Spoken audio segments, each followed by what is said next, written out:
Thank you so much for being here and for your support of the Art Base. I know Sky would love to be here and she sends her condolences. Do you guys want to move up a little bit more? Are you happy there?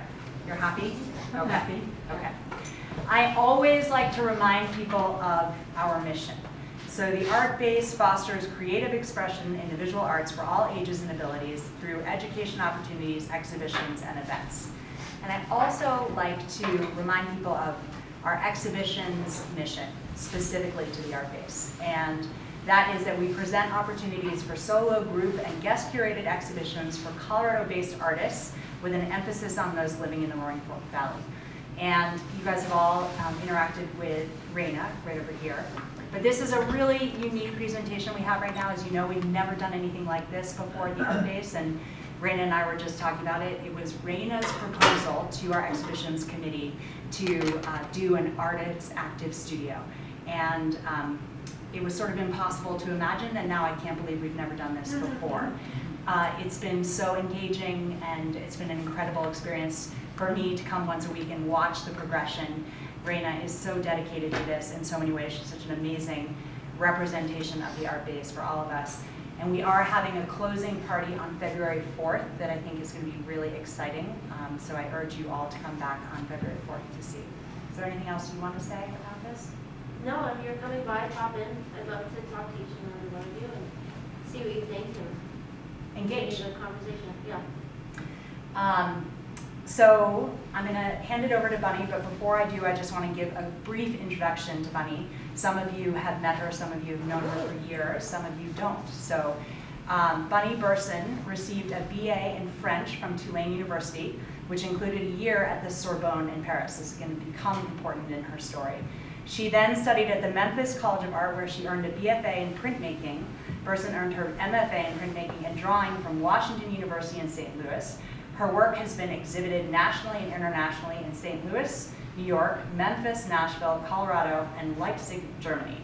Recent awards include an artist residency at the Cité Internationale des Arts in Paris and the Washington University School of Art Award for Distinction. She is represented by Bruno David Gallery in St. Louis. And this whole event came about because Bunny visited with myself and with Sky 3 months ago? 4 months ago? I think it was last May. And presented, we were just so, we had no idea what we were about to experience, as I think you will experience right now. But she presented this book to us, and it was such a moving experience that we then came to her and asked if she would be willing to present to you all. So without further ado, thank you so much for being here. We are so grateful for your participation and your support of the Art Base. Thank you for asking me. And it just so happens that Raina and I, our work, we're both printmakers. And, this just seemed like serendipity that we would have this opportunity to get to know one another and be here together. And I get to introduce you to Charles. This is my husband, who's been very supportive of my work and of me and of this book. And you'll see why it took a village to make this. Sky, thank you so much for asking me to do this. And not Sky, Lissa. And Sky is not here, but she was very, very supportive of my bringing all my things here also to show you all. And Matthew, thank you for all you've done to make this happen. So you all have read this, right? And I was haunted and didn't know why. I was, feeling like there was a void in my life. And when I read this, and it was in the New York Times, I read this and I thought, gosh, that really resonates with me. But I didn't really know why until a little bit later. So I started making work, and I'm going to tell you about what I made before and what it kind of evolved into, which is what's on the wall.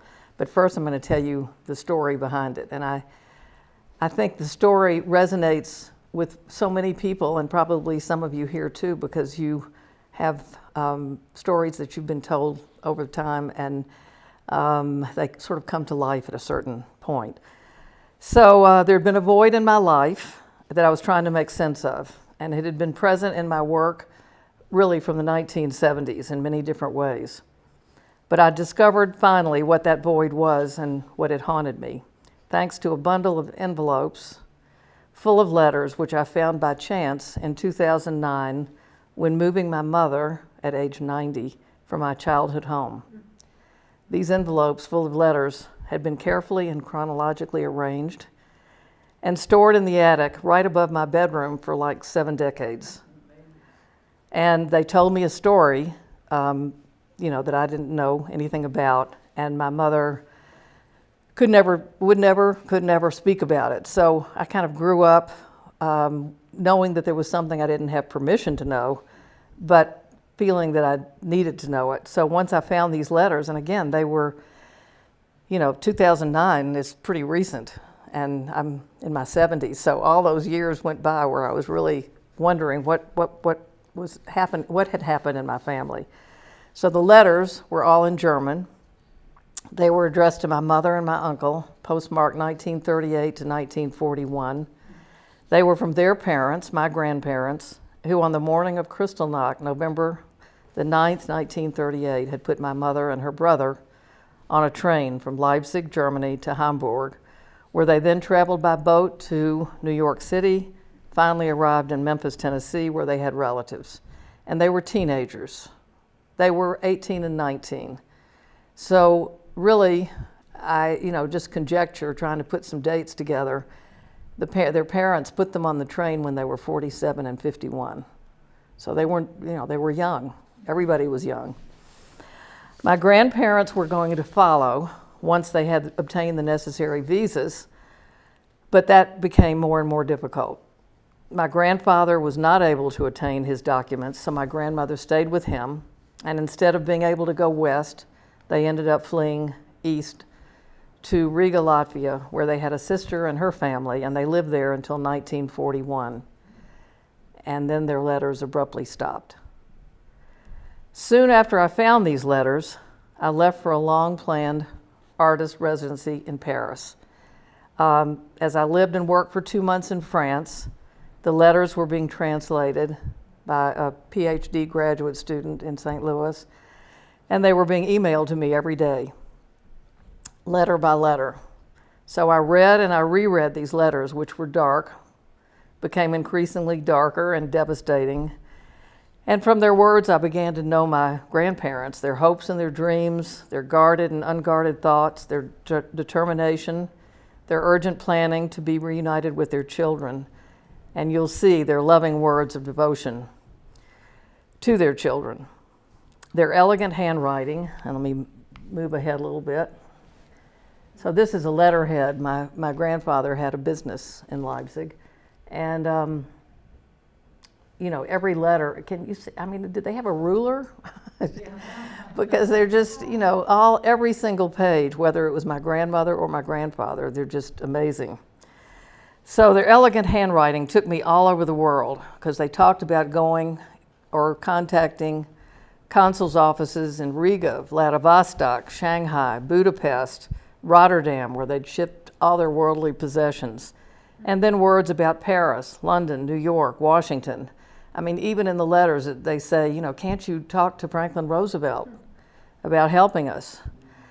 Finally, to their wish of getting to their final destination, which would have been Memphis. Now, the very last letter in the bundle was a typed letter from my mother to her parents from her workplace in Memphis, dated August the 11th, 1941, which had been returned. So I'm going to read a few lines from this letter. She says, "My dear sweet mommy and my dear, dear poppy, I keep asking myself why things have turned out this way. Why must it be that you cannot share in the wonders of this wonderful country? Why can you not share in our good luck and happiness, but have to endure the smallest and largest troubles every day? If we could only hear from you and know how you are and where you are, we would feel much better. I hug and I kiss you, and am always, always for the love of my dear, dear parents." So, as I was getting these letters, that was the last one in the bundle, but, it was it was getting darker and darker for me. Now, I will say that my mother had some photographs, which she didn't have out or framed or anything, but which I found later. And this is my favorite one. My mother is on the far right and her mother's on the far left. And I have no idea of the date. I have no idea of where they were. It looked like they were on vacation, but all dressed up. And so that's, you know, her brother is in between. So it's the most, I don't know how to even give it an adjective, but that is my favorite photo, and I have that in a very special place. What I discovered after finding the letters is that no voice is ever wholly lost, the title of a book by a psychoanalyst, Louise Kaplan. And that became my mission, to resurrect the voices of my grandparents, to keep them in my heart, and to pay tribute to them. And their letters, amazingly preserved in a Memphis attic over decades, were the catalyst for my artwork and this recently completed book, which you'll see the photographs of the pages in there.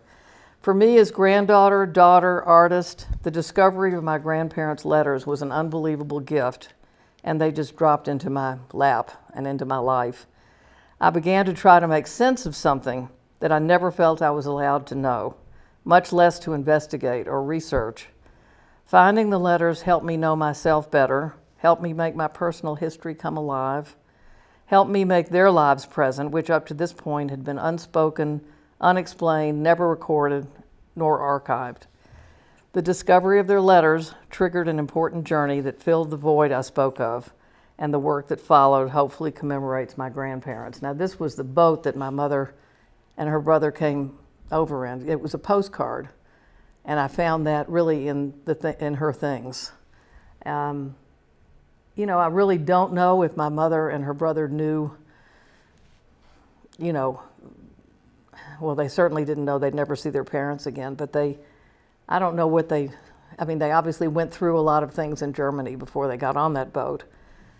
But, you know, again, these are things that I never felt like I could ask my mother.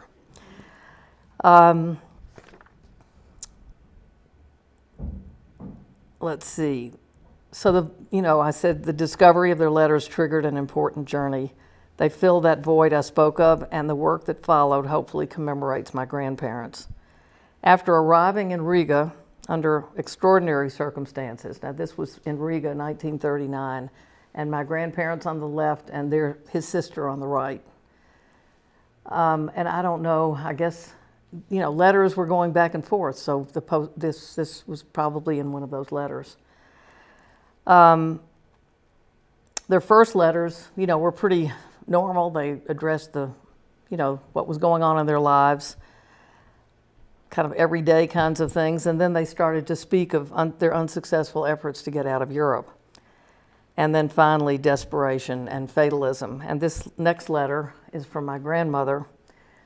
It's all in German except for one, about the top quarter, it says here in English, "And what about your friend, my darling?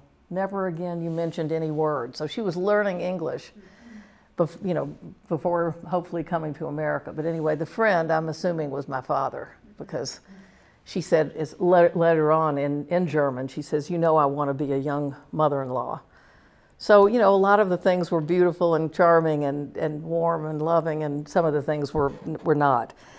So this one, on February the 17th, 1940, she says, "God knows fate seems to dictate that I will only be able to participate in your lives from afar. Please don't believe that you're protecting me somehow by perhaps keeping silent about something unpleasant. Life consists, after all, of two sides, a serious one and an uplifting one, just as heaven, too, doesn't only show us beautiful day after day. Greetings and kisses in unending love, Mommy."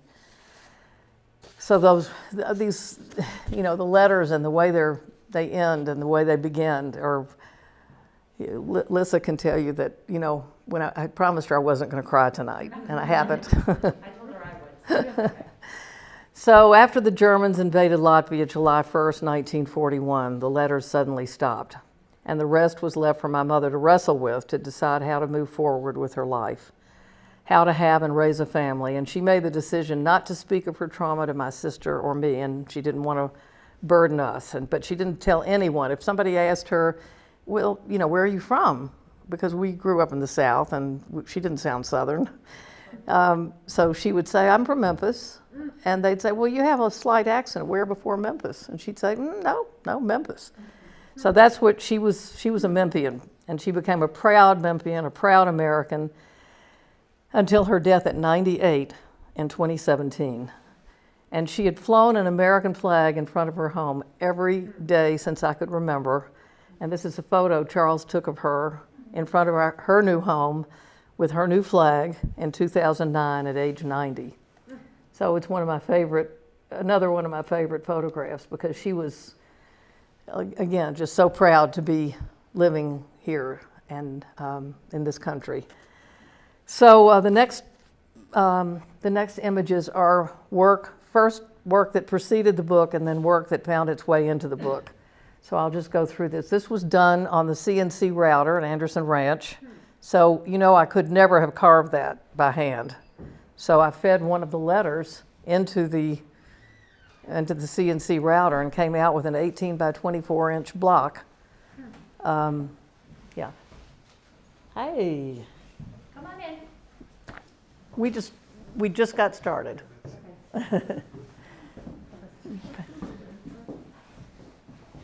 So anyway, this was one of the first things I did in the Fab Lab at Anderson Ranch. And I printed it like this without any ink, and I printed it all different kinds of ways. And it was one of the first things that made it into the book. So these are just a few of the things that preceded the book. Maps, did a lot of maps, a lot of envelopes.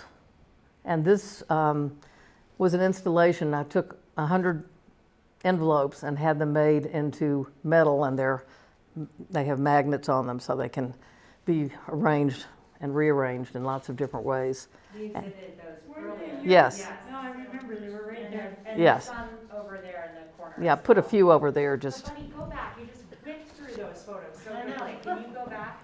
Yeah. We all want to see these. Okay.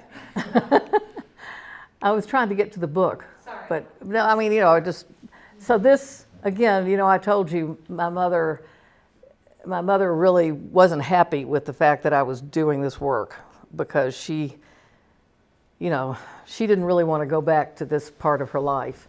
So a lot of this I did before I wanted her to be, I know what's in there and I know what's German, but, you know, I just really didn't want her to be uncomfortable with it. So, and this too. But I did it. It was like I had to do it. And I'll tell you the end of the story at the end of this, that it all worked out fine. So anyway, these were the typed letters that came, you know, from that last one of hers. And a lot of maps, and on these maps are pieces of the letters. So now we come to the book. Once I'd translated all the letters and thought about their contents, I decided to go back through each one and find the names of every place they had written about, and to use the power of their calligraphy to express the urgency they had when they were seeking refuge. I felt that the names of the many cities and countries that they mentioned were important enough to be repeated throughout my work.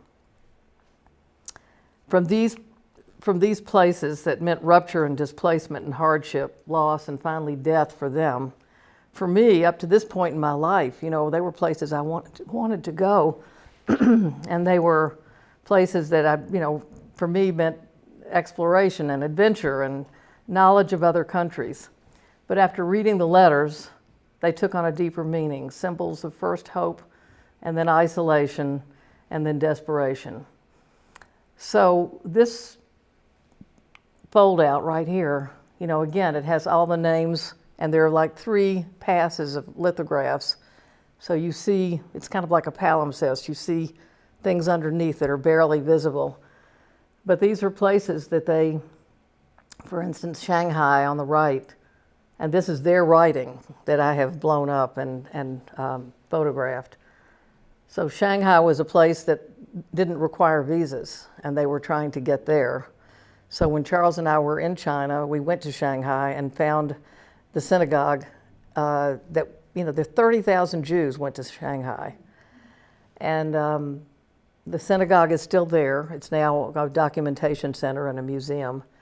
And, we just kind of took a look at the environment that they would have been living in had they made it there, and then bought this paper. And I wish I had bought many more rolls of it. But it's beautiful. Well, when we look at the book, I'll show you the paper, because it's really beautiful, and you can still smell the printer's ink on it. I think it'll be there forever.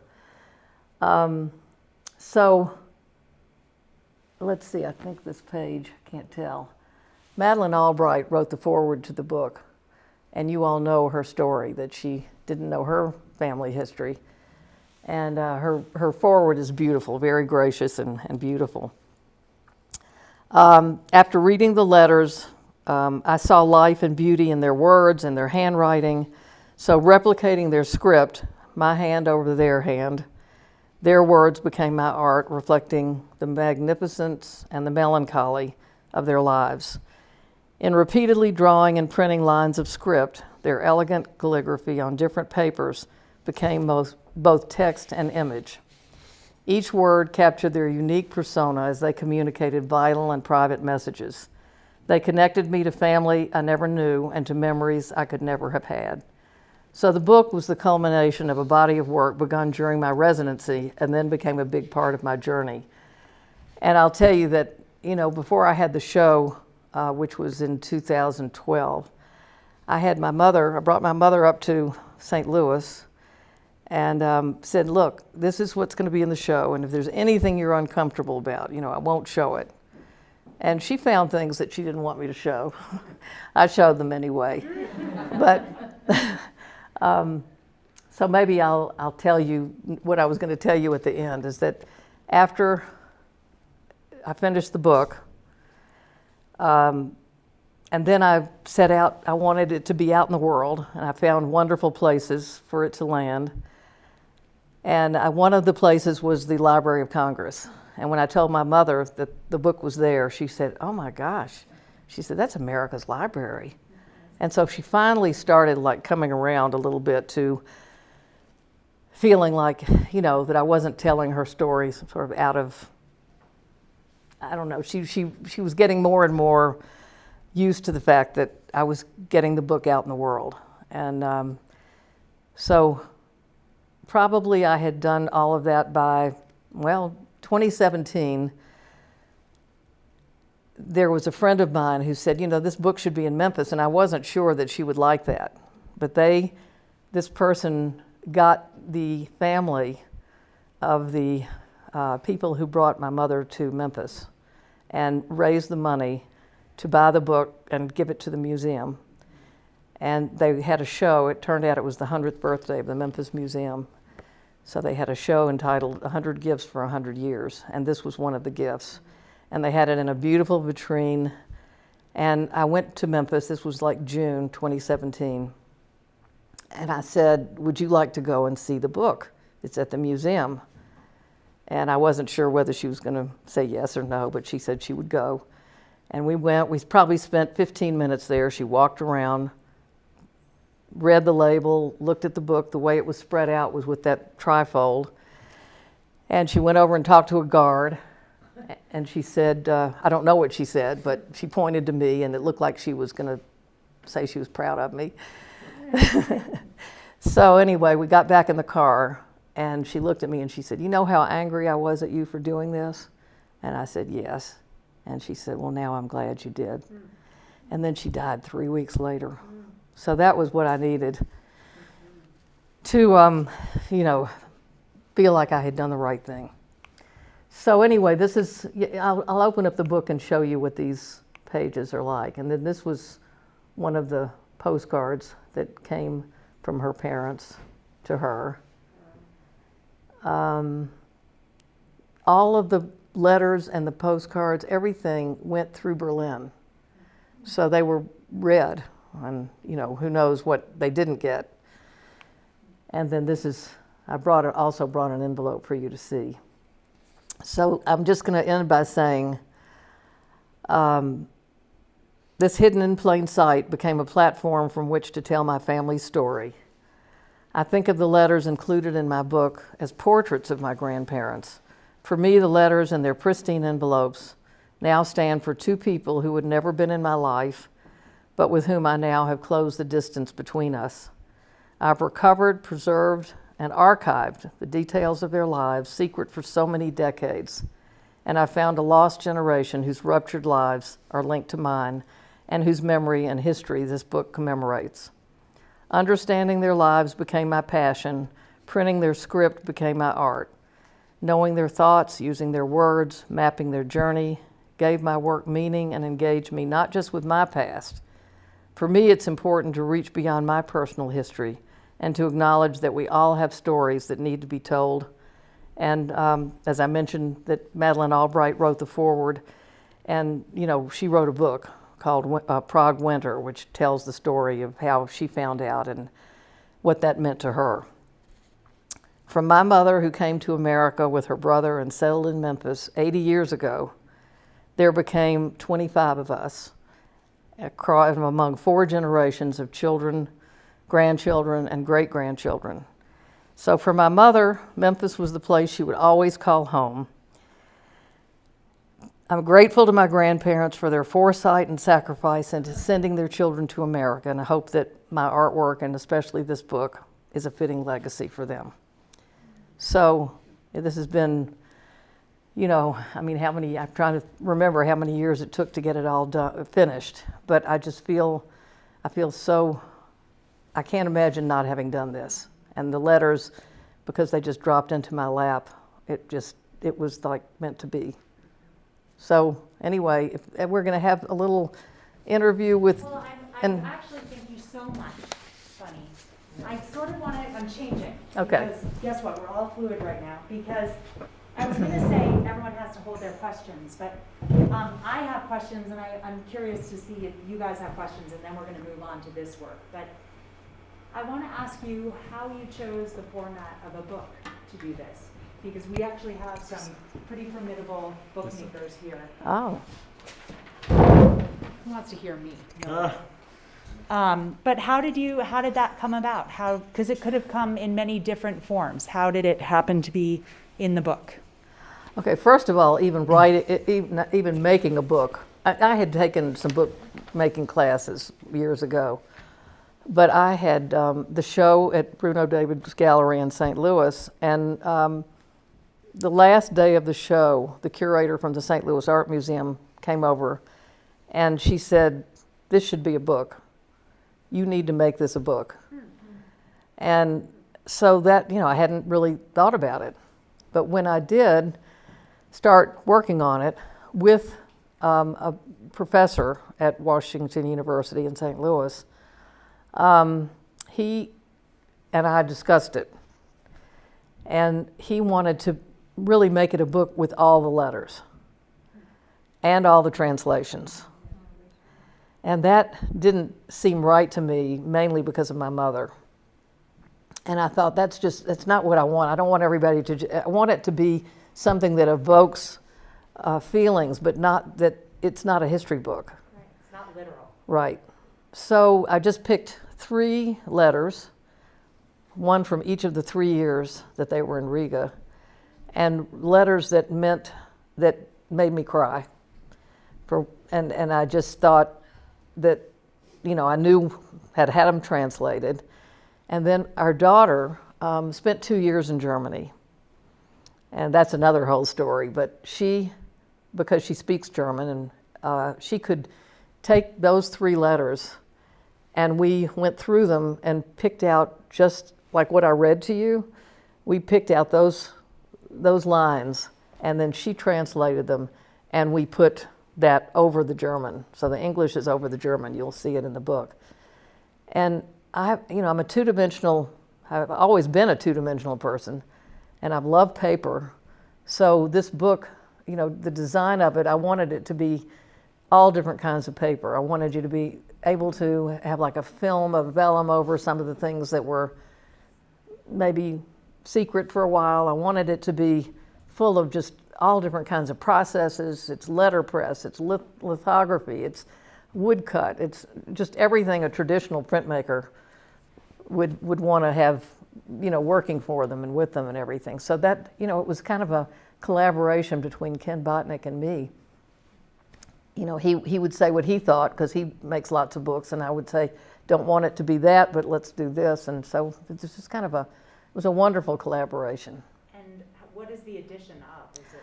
So the edition is 27, 3 artist proofs, and 25, because I mentioned there are now 25 of us. So that's why the number.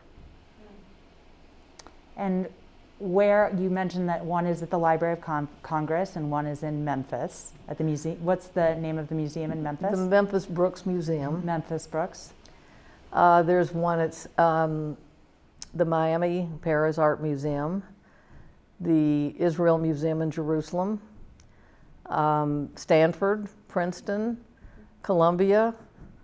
What have I left out? Let's see, I might have written it down. The Whitney. How could I forget the Whitney? That's, yeah, pretty unforgettable. The Holocaust Museum. Shoot, let's see, I can't think of where else. And how does it feel to have these institutions? I mean, it's so intimate, right? This is such a personal experience, and obviously you're also protecting your grandmother and your mother to a certain extent. How does it feel to have it out in the world? For me, I feel like I want my work to be out in the world, because I feel like it's a response to things, whether they're political or whether, I just feel like I'm responding to what has gone on in the world, to history, to politics, and I feel like I went back to graduate school when I was in my 50s, and I was with all the 20-somethings, and I felt like it was my responsibility to educate them on how important elections were and on all kinds of things. And so that's why I feel like it's so important that this book especially be out there, because people, on down the line may not know about it or remember it. And I know at the Library of Congress, and when I went there, they had so many of the books out. It's not like they were, put away where people couldn't look at them. And I'm hoping that that's the case in other places too. So I really want to, have my work speak to people other than the ones who know me. Does anyone have any questions specific to the book before we transition into the newer work? And I will open the book for you to see it, and because we're a small group. I wonder, what did your family do over in Germany? What was their The fur business. fur? Fur. So Leipzig was known for music, books, and fur. And his sister, which was amazing in those days, his sister ran the business in Riga. So the train went Riga, Leipzig, and so they were in business together. They wanted to come to the United States, and that's what they planned to do, but going to Riga made sense, because they thought this was going to blow over, and they had this business, and that's a story that we've heard from so many people. And so before I did the residency in Paris, because I had these letters and I had the address, I went to see where they lived. And, it was the middle of the city. And then our daughter we went together, and there was a man who had started a documentation center, and he didn't speak any English, but he spoke German. So she found out the history that we didn't know and places to go. So she had tried to do it a couple of years before and had not really felt like she was able to do it. So she and I went together, and we found what happened from this documentation center, that in first 2 weekends of last weekend in November, first weekend in December, that the Germans had come and they had marched about 28,000 people in those 2 weekends to a forest outside of Riga and shot them. So that was, we were there in 2009, no, let's see, yeah, 2010, and they had just put up a memorial in 2003 after all those decades. And so I'm going to just tell you the story even though you haven't asked me. Good, please. So when Claire and I were in Leipzig and then went to Riga, we noticed, and maybe you all have traveled and you've seen these stumbling stones in the cobblestones in Europe. Have you all seen any of those? They're called Stolpersteines. So an artist, a sculptor, his name's Gunter Dimnig, started in the 1990s. He was doing the research with some other people, and he was finding out where, I guess what made me start to tell you this is that their names were nowhere. I mean, it was like they disappeared. And so he decided that these people who had disappeared needed to be remembered. And he did research on where they lived or where they worked, and he put 4-inch by 4-inch brass plaques in he took the cobblestone up, and he put his own concrete piece down with this on top. And he has their names, where they lived, where they died. And he's done this I'm trying to remember, like when we were there, so I would say, I had the numbers down here, no, I don't. The numbers are just incredible, how many pieces, all over Europe, how many he's done. So after Claire and I went there, I emailed him. I said, my parents their names are nowhere, but I do have the address where they lived. So would you do that for them? And he said, November 5th, 2012. So there we were at 10 o'clock in the morning on November the 5th. And he came with his bucket and his spade. And before that, his group had contacted 4 14-year-olds who wanted to do something and do the research. So they had organized, and they were speaking in German, and I don't speak it, understand it, or read it. But the 4 14-year-olds spoke, and they had invited the radio station and the TV station and all the neighbors. There must have been, 50 people there. And our daughter played the violin, and she speaks German, so she said something. Again, do you remember, do we know what she said? I don't think we do. And it was the parents of the 14-year-olds and grandparents came, and they took us out to lunch. They gave us a tour of Leipzig, and they gave me a show. So it was really a beautiful culmination to this journey. And just before we move on to these pieces, I don't think you said this, but one of the things that's so remarkable about this story is that as Bunny was closing up your mother's house, these letters, which she found, were supposed to go to the trash, is what I understand. So, her mother never actually intended for her to find them or for anything to happen to them, and Bunny sort of came across them and then was so curious, didn't know what they were, but these objects. And there is something really important in this moment specifically about letters, because it's such a lost art as well. We look at, and if you'll pull out one of the letters, it's so wonderful to see this actual object of a letter that has taken such a journey that it's something that is lost now.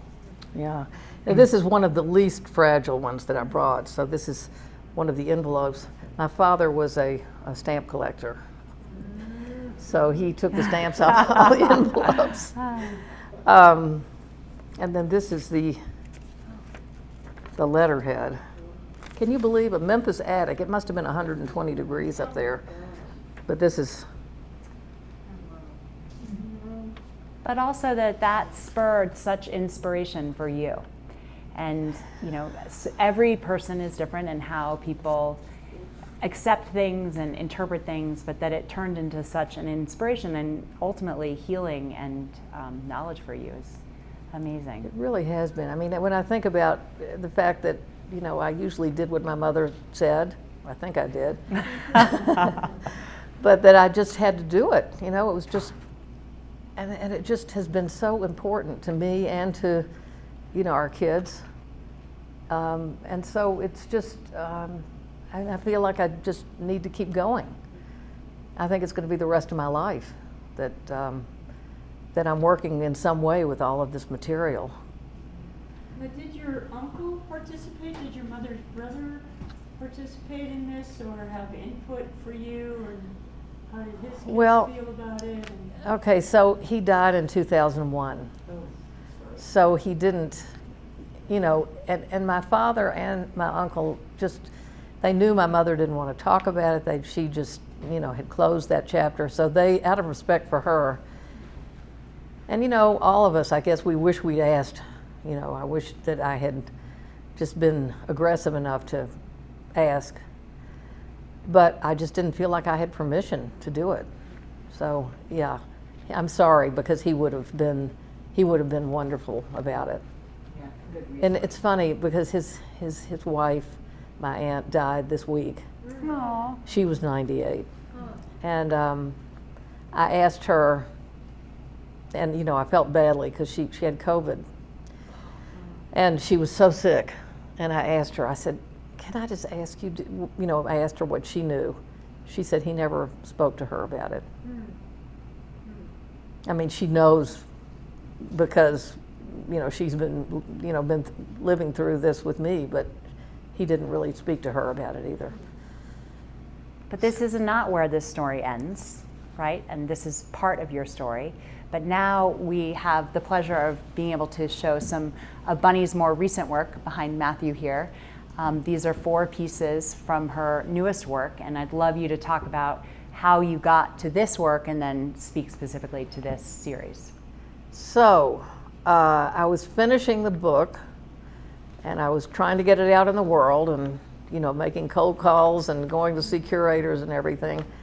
And I opened up the New York Times on April the 1st, 2016, and I think we got an image, right, Matthew? Do we? Oh, I have it. Never mind. Okay, let's see. There. Front page of the New York Times, and this was the DNA sequenced of a Zika mosquito. And I thought, gosh, that is so beautiful. And I just figured that's what my DNA would look like. But guess what? He took some artistic license. Ours don't look like this. But I did a few paintings from this, which I really like. And it's hard, I try to track down the person the scientist or the artist. And I kept getting closer and closer to him, and then he would change places of work or change labs or something. So I asked a few people here, and they just said, no, that's not what it looks like. So I spent about a year and a half trying to get my DNA sequenced, and I finally found a lab that would do it. And again, it looked nothing like this. But what I came out with was the chromosomes, which are on the woodblock print.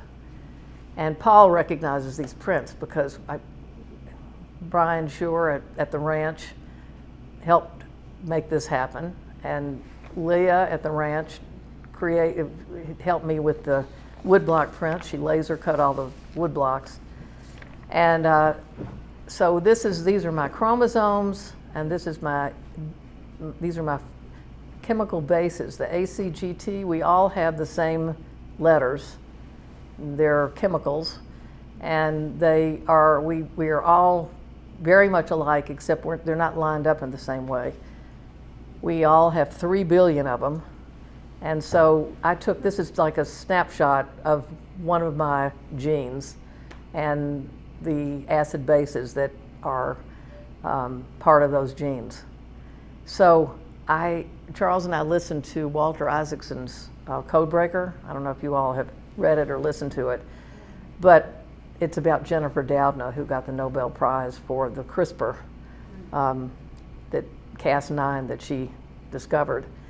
So this is me, And I would Here's love to funny. have Jennifer Doudna up there as well, but I think we'd be pretty similar.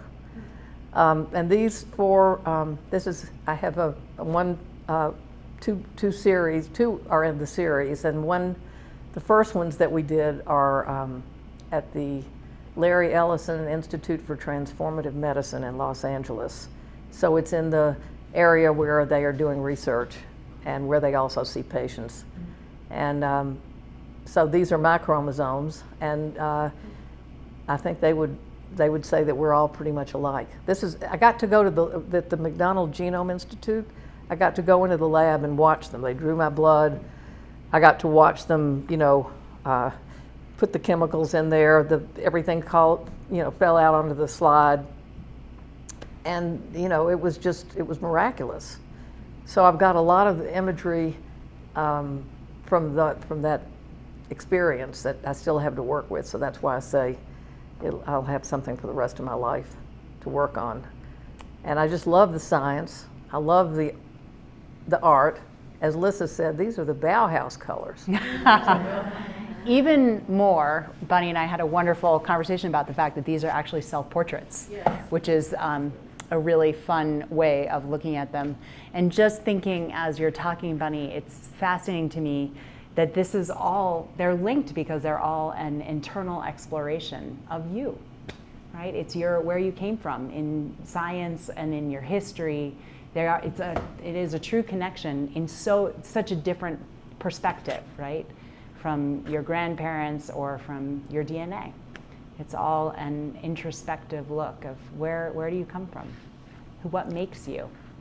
And it's funny, I'm not a scientist, and I had written down all about genes and chromosomes and DNA and chemical bases and all the scientific names in here, and I thought, I'm really not a scientist, so I shouldn't try to be one, but I'm interested in it. Mm-hmm. And I just think it's been so interesting for me to find a way to express myself and my self-portrait. And I just love all the processes. I like the scientific processes. I like the art processes. And it was a lot of fun to work on this. And is this what your current project is? Are you still, well, actually, let's talk about this as well. So, Wait. Sorry. Go ahead. I'm trying to keep up. So the application of the 3D parts of it, is that what they look like under a microscope, or? well, And how did you make them? okay, I'll do that first. How did I make them? They were done on a 3D printer. So it's resin. And I had the images that are just, flat two-dimensional images. And Leah at the ranch. Where'd you get the image? Okay, I got the images from my DNA, the chromosomes. And they actually, I wish I'd so they're not clear like that.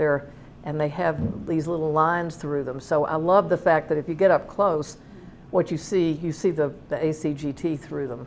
I didn't want to be totally, linear and realistic, but I love the way that so I printed them out all different sizes. I printed them out in color, printed them with a flat bottom, with a round bottom, all different kinds of sizes. So they were spit out, and when I say spit out, they kind of look like a roller coaster. They're on a big structure. Then you have to get them off of the structure, and then you sand them down, and then you spray them so they stay pristine and clear. And so the first set, they had little pegs on the back, and so they were into a piece of wood, and it was more, I think it was more labor than we needed. So these are adhered with glue, and they're not coming off. And that whatever you used didn't alter the paper. No, And that's, jade glue. yeah, that's the best. Yeah, It's a bookbinding glue. yeah. So I also, when my mother died, I found these books. I mean, how many do you think we have? Like, I don't know, we divided them up among all the children and grandchildren. So we had all these books that came from Germany. And so I've done a lot with these books. Now, my parents wouldn't have liked the fact that I took a lot of the pages out. And, but that book was actually falling apart. What are the books of? Well, there's poetry, there is, they were reading Edgar Allan Poe, they were reading all kinds of, fables. They were, I think they were books that were school books. And so they brought these over in 1938. And I didn't know these were there either. And then when I saw them, I just think they're so beautiful. So I've done a lot with these books. But anyway, I took the pages out and have a series. A series of those also went to the Ellison Institute at their library. And the Institute is part of the University of Southern California. And once COVID is over, and it's brand new, once COVID is over, they're going to have USC students being docents. And they're doing a book with all the artwork, they're doing a film. I mean, they really have been so great about feeling the importance of art in their space. Does anyone else have any questions about the current work or the book or anything for Bunny? Well, thank you so much, Bunny, for sharing this. This is such a special evening for all of us, I know. And we do have a copy of the book here, and Bunny did say she would allow us to look at it if you guys want to. I mean, even just seeing the papers that Bunny spoke about, it's really an experience. So with being COVID sensitive, I urge you all to look at it and also look at the letters if you didn't see them